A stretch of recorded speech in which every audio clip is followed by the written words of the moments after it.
Olá pessoal, nós estamos aqui hoje para falar de um caso de perseguição, de grave perseguição à Igreja Católica na cidade de Hernandarias, no Paraguai. O movimento LGBT tem crescido, tem buscado ganhar forças naquela cidade e para fortalecer a sua militância, né, eles organizaram uma marcha homossexual, uma marcha LGBT para aquela cidade, prepararam para o dia 29 de setembro, foram até a prefeitura e, surpreendentemente, né, daquilo que a gente vê acontecendo aqui nas nossas cidades no Brasil, onde os prefeitos autorizam e liberam milhões do dinheiro dos cofres públicos para patrocinar esse tipo de coisa, o prefeito Rubem Rojas negou que essa marcha acontecesse. Também assim o fizeram os vereadores. Não satisfeitos com essa negativa do prefeito, das autoridades locais, o grupo LGBT se organizou e fez do mesmo jeito, desobedeceu à prefeitura e fez ainda assim a marcha. Em paralelo a isso, um grupo de jovens católicos se organizou, se reuniu e fez o que eles chamaram de sabanaço. Eles reuniram lençóis e, conforme essa marcha LGBT acontecia, eles recolheram, seguraram lençóis em paralelo a essa marcha para que a população, as crianças, a vizinhança não visse esse tipo de absurdo. Ao final do dia, um padre muito querido nosso, um dos padres mais tradicionais aqui da América Latina, um padre muito próximo de nós, foi até as suas redes sociais para dar umas palavras de direcionamento ao seu povo, também de consolo ao povo profundamente ofendido com o ocorrido naquele dia. El pecado no tiene derecho, el error no tiene derechos y no puede ser elevado a derecho por más de que haya un grupo de gente, aunque sea multitudinario, que pida, que porque siente eso, piensa que ese derecho se les tiene que dar. Esa es una violencia muy grave. Y encima de todo, pretender que no solamente las leyes humanas legitimen ese deseo, ese desorden intrínsecamente malo como derecho, sino que además pretendan que Dios les justifique, E o padre Jorge Miguel Martínez é uma pessoa muito querida.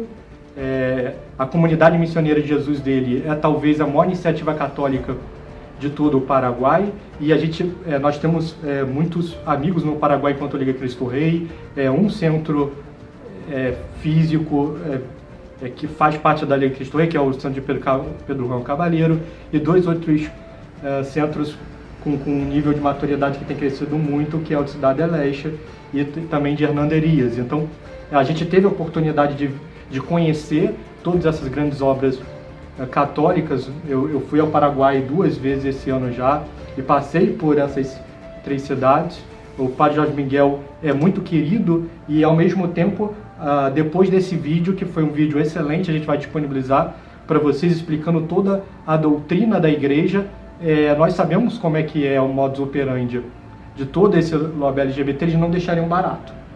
Então, começa a existir uma perseguição muito grande para o padre, para a comunidade missioneira de Jesus, e aí por isso que a gente está aqui fazendo esse vídeo, né, para vocês, e entramos em contato com o padre, que, como eu disse, vai ser um dos palestrantes da Liga Cristo Rei 3, agora em novembro, e ele gentilmente se prontificou a responder 5 perguntas que estão listadas aqui, e o Jonathan vai responder, vai fazer a primeira pergunta para ele aqui, né? Então, olá padre, sua bênção. Gostaríamos então de saber por que o senhor acredita que o Facebook teria então censurado o seu vídeo. O que há de tão grave no seu vídeo que não possa ser divulgado pelo Facebook? Por que essa perseguição? Muito bem, muito obrigado ao pessoal do Centro Dom Bosco e ao Jonathan e ao Álvaro, que pelo interesse no que aconteceu aqui no dia 29 de setembro. Então, houve um coletivo gaysista paraguaio queria fazer uma marcha pelos direitos homossexuais e então o que houve foi uma espécie de contra-marcha ou contra-protesta do Grupo Provida e alguns vizinhos do lugar também rechaçaram a intenção desses grupos pró-LGBT de fazer a sua protesta. Claro, aquilo ficou realmente muito forte simbolicamente, porque eu não lembro quando foi a última vez que uma marcha gay foi enfrentada, porque vocês sabem que todo lobby LGBT é um coletivo muito forte, ao qual se alguém se opor, ele vai ficar realmente destroçado, porque eles vão fazer de tudo para lhe perseguir, sim, até destruir você, porque é realmente uma oposição que pode lhe custar, de certa maneira, toda a vida social, Então, o que eu fiz essa noite foi gravar um vídeo, e nesse vídeo falar sobre... porque eles se queixaram muito esse dia sobre a violência que eles tinham vivido, então eu falei simplesmente que também é violência, uma violência metafísica e por isso muito mais grave, a violência que eles cometem contra a verdade, contra a realidade. Então, contra a verdade do homem, contra a realidade do homem, isso é muito mais grave. E que se você fizer alguma marcha para poder legitimar ou elevar a categoria de direito aquilo que é um pecado ou que é uma coisa má, e isso não pode ser. Ou seja, imagina, eu coloquei como exemplo isso, imagine você fazer uma marcha para legitimar o adultério, para legitimar o roubo, imagine, ou seja, uma marcha que expõe as preferências sexuais daquelas pessoas com o intuito, com a intenção de legitimar aquilo que está mal. Então, não se pode fazer isso. Isso realmente é uma violência, e da mais grave, porque vai contra a verdade. Então, isso basicamente é o que eu disse no vídeo do Facebook, e que foi censurado porque Facebook considera que aquilo é linguagem de ódio. Imagine, vocês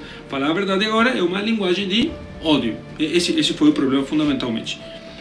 E é incrível, né, Padre, o quanto o Facebook ele tem perseguido todas as páginas católicas a nível mundial. A gente também tem percebido muitas páginas que, quando afrontam o lobby LGBT, têm sofrido muito em termos de bloqueio aqui, não só no Facebook, como nas demais redes sociais.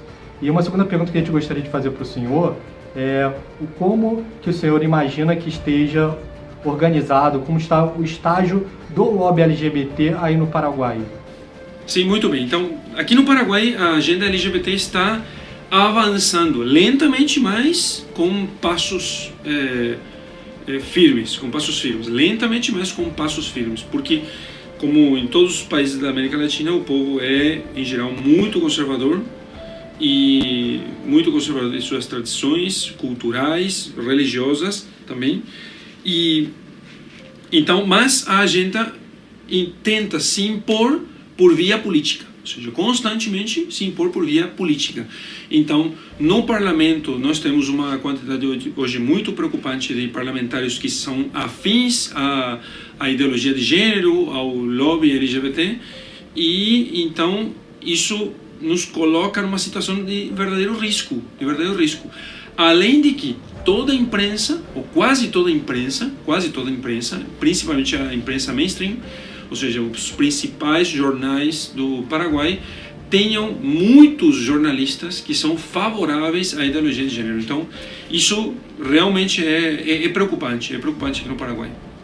E aí, padre, nós vamos vendo que são cada vez mais frequentes, cada vez mais fortes esses ataques LGBT, do lobby LGBT, né? E a gente não vê uma reação tão forte assim das lideranças católicas, né? São poucos os sacerdotes pró-vida lutando a nosso favor.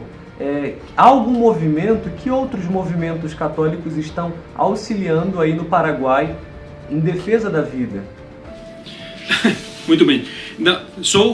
Acho que não sou o único líder religioso, mas realmente eu não tenho certeza e não conheço outro que faça assim tão publicamente a defesa. Eu fiz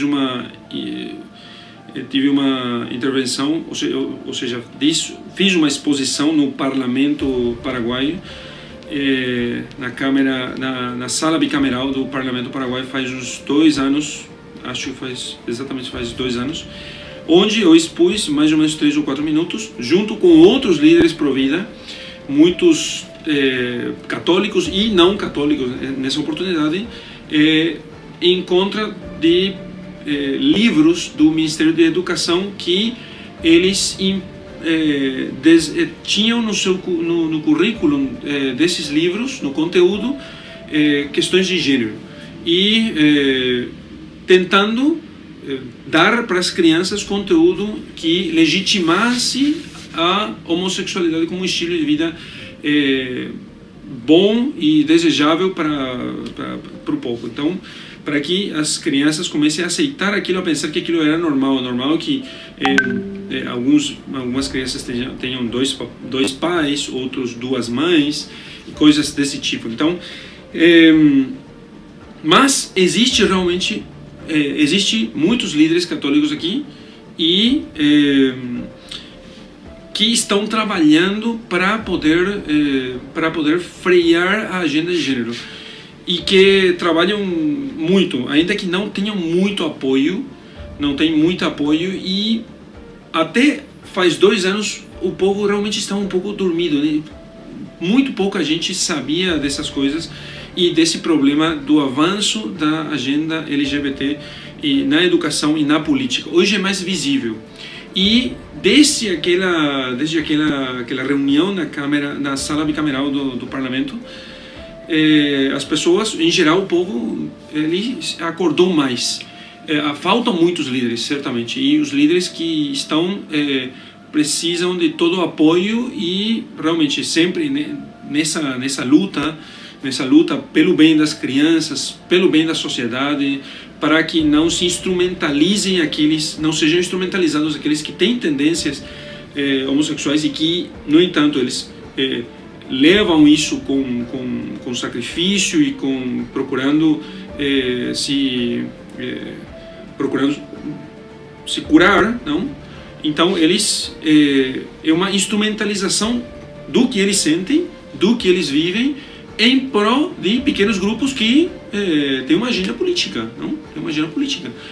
Então, sim, tem outros líderes católicos e estão fazendo o que podem, inclusive com um trabalho no parlamento. E tem também, graças a Deus, a partir desse período de governo, tem também políticos católicos e evangélicos que estão no parlamento trabalhando por isso. Então, padre, eu acho que isso só confirma tudo isso que a gente tem visto, aquela passagem de Mateus, né, capítulo 9, de que a messe é grande e os trabalhadores são poucos. Porque a gente vê a dificuldade que também em certo sentido, é existente no Brasil também, né? E essa falta de organização católica no Paraguai ainda é suficiente, como a gente também imagina que seja no Brasil. A gente fica com certa apreensão de que até que ponto o episcopado no Paraguai ele está apto a reagir a toda a provocação, a todo o lobby LGBT. O senhor acha que o lobby LGBT ele pode ter força suficiente para fazer com que os bispos do Paraguai se recolham, em certo sentido, alguns deles possam até vir a pressionar o Senhor ou a comunidade missioneira de Jesus? Essa é uma boa pergunta, hein? Eu recebi muitas ameaças. Depois do vídeo que eu lancei, eu recebi um monte de ameaças no inbox das minhas redes sociais, principalmente do Facebook, que foi o lugar onde eu postei o vídeo, e ameaçando com enviar documentos, documentos para o bispo, dizendo para ele dizendo para mim, na verdade, para mim que me fariam calar, que fariam com que eu não falasse mais sobre esses assuntos, porque sabem que a igreja é hierárquica e que os padres estamos submetidos à autoridade dos nossos bispos Então, eles teve um monte de ameaça, e também ameaça de processos civis, não? Ou penais. Então, aquilo realmente foi uma coisa assim. Essas duas oportunidades, nesses dois vídeos, aquele faz 2 anos atrás, e este, desse domingo 29, teve muitas coisas. Mas, claro, nós estamos nas mãos de Deus, sim? E nós que estamos lutando pelo bem da nossa sociedade e pela liberdade de professar livremente a nossa fé e de defender a nossa cultura cristã, não vamos nos deixar pressionar, sim? Muito pelo contrário, nós vamos continuar lutando, ainda que isso nos signifique que nós tenhamos que sofrer a perseguição ou a cárcere, ou seja, a prisão. Nós temos que lutar pela verdade. Esse é o chamado que Deus nos fez. Padre, para finalizar, uma última pergunta. Com a sua experiência sacerdotal, de quem combate a agenda revolucionária, outra preocupação muito grave é a ideologia de gênero, que tem ocupado cada vez mais espaços. O que o senhor acredita que nós, enquanto leigos católicos, podemos fazer para frear toda essa agenda da ideologia de gênero e do lobby LGBT? Bom, rezar em primeiro lugar, sim? E rezar em segundo lugar. Estudar muito tudo isso, para que os católicos, principalmente os que tenham filhos e os que trabalhem em escolas, no ensino, aqueles que tenham responsabilidades com o próximo, eles saibam como responder a essas questões que estão no bate-papo dos jovens, dos professores universitários. Então, é um dever hoje do cristão de hoje estudar, se formar. E finalmente, e o mais importante, eu diria, a oração e o estudo leva à ação. Não é ficarmos de braços cruzados que vamos conseguir parar com isso, porque eles têm uma agenda política, eles têm um programa, eles fazem tudo isso com um fim, uma finalidade de implantar, sim, por via da pressão da imprensa e de políticos ideologizados, eles têm a intenção de fazer isso, de implantar essas políticas. Fizeram isso em outros países.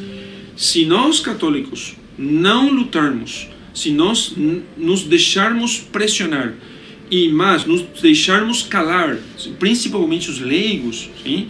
Principalmente os leigos, mas também os pastores da igreja, temos que falar sobre isso, porque senão vai acontecer aqui igual que em outros países. Não temos que nos deixar enganar pelo falso pacifismo, ou seja, aquela ideia muito falsa de pensar que nós temos que deixar passar simplesmente a briga e depois não dizer nada para que ninguém brigue sobre isso. Não, isso não é verdade. Isso não aconteceu assim, nem na Europa, e vai acontecer conosco.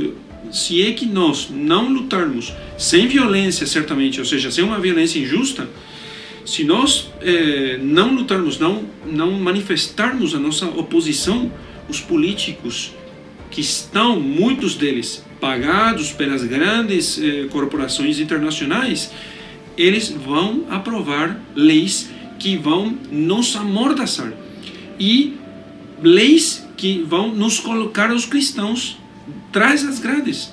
Então, nós, principalmente os pastores, temos a obrigação de falar e de advertir aos nossos fiéis. Pensar que não falar vai fazer com que a coisa se acalme simplesmente, não é assim. Eu trabalho ou seja, estou na faculdade ensinando, estudando, e eu escuto um monte de gente que, uma vez que você explica para elas essas coisas, elas dizem: ninguém nunca me falou disso. Então, nós temos que falar. Eu, simplesmente para terminar com isso, eu quero lembrar aquelas palavras de Santa Catarina de Siena, que dizia que por termos calado, o mundo está apodrecendo. Esse é exatamente o cenário que nós temos hoje.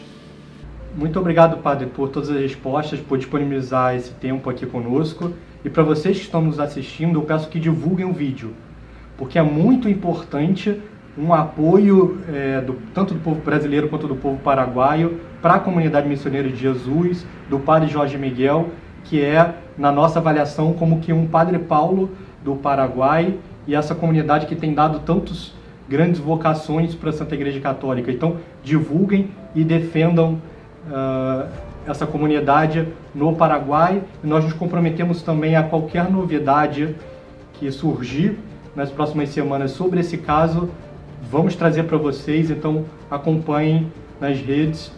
E é isso, né, Jonathan? É isso aí. Pessoal, obrigado pela audiência de vocês. Se você não é inscrito no nosso canal, inscreva-se, ative aí o sininho para receber as nossas notificações e reze por nós. Até a próxima, se Deus quiser, e que viva Cristo Rei! Viva! Muito obrigado a vocês. Muito obrigado por ter se interessado por isso. E realmente vamos continuar juntos na fé, porque nossa comunhão é na fé e na defesa dos direitos de Deus e de Cristo, que é nosso Rei universal. Viva Cristo Rei!